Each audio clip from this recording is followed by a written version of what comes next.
Hello everyone!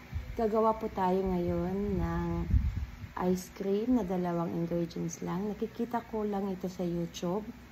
At ito lang yung gamit ko, chocolate. Flavor na siya at hindi pa ako gumagamit ng cocoa or Milo. Pwede naman yung gamitin. At ito, dalawang all-purpose cream. At saka sa pan-toppings naman ito. Ito, pan-toppings.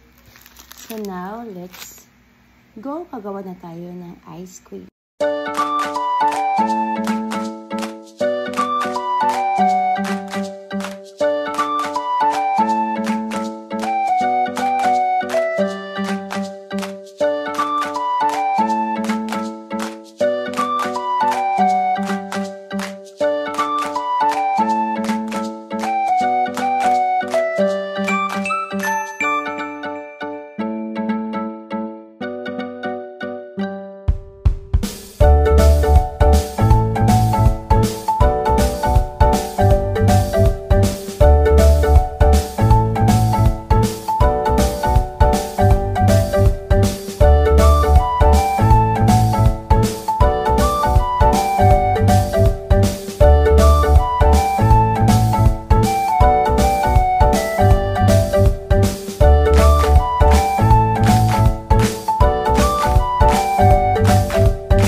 Ganito dapat ang consistency niya.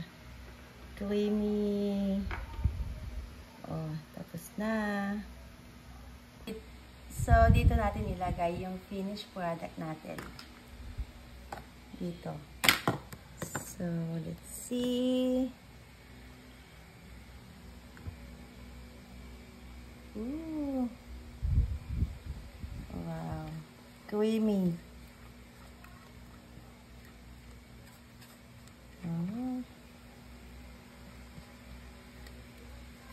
Cut na.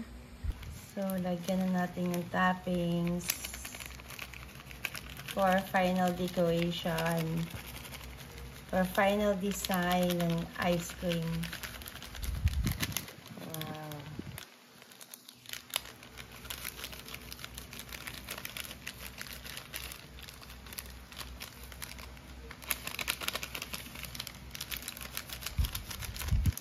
Ayan.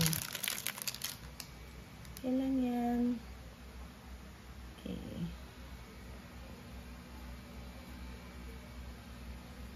Pwede din Milo.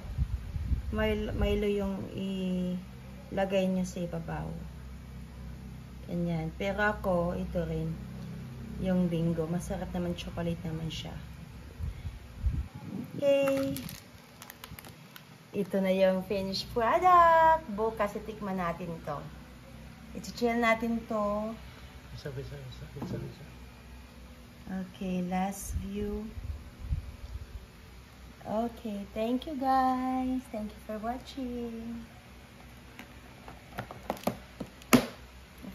Kita na ako yung one.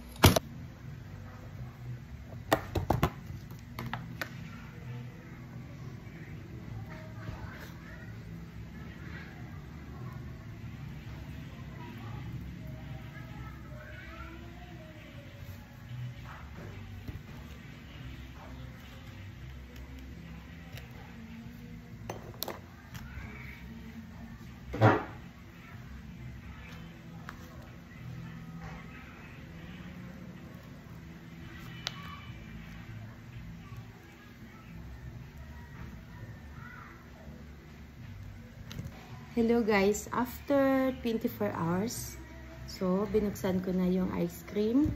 Super yummy na siya. Okay, ayun. Yummy.